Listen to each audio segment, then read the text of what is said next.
حكاية أسطورة، إذا عرفت اللاعب من التلميحة الخامسة فأنت عاشق له، وإذا احتجت للتلميحة الأولى فبتتعرف معنا على أسطورة خالدة في تاريخ كرة القدم. الأولى تحماي.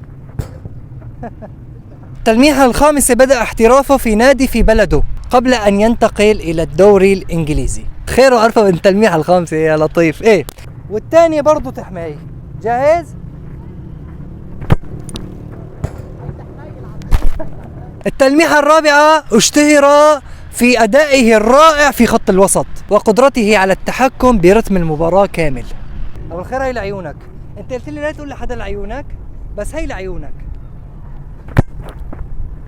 شلون؟ الثالثة ارتدى قميص أحد أكبر أندية إسبانيا وحقق معهم دوري الأبطال لمرات عديدة.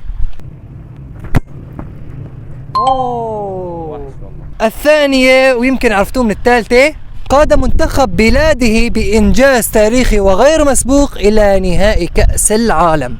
والأولى والأخيرة ولازم أكيد عرفتوه قبل الأولى، هو اللاعب الذي كسر هيمنة ميسي ورونالدو وفاز بالكرة الذهبية عام 2018. إنه الأسطورة والأمير لوكا مودريتش. لازم واحدة على طريقة لوكا مودريتش، مو هيك؟ لازم. بس أنا ما بعمري شطة مثلها. نجرب.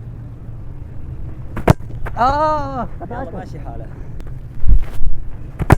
واو، روح. اوه بس حارس. واو خلاص، هي اسطورة حارس.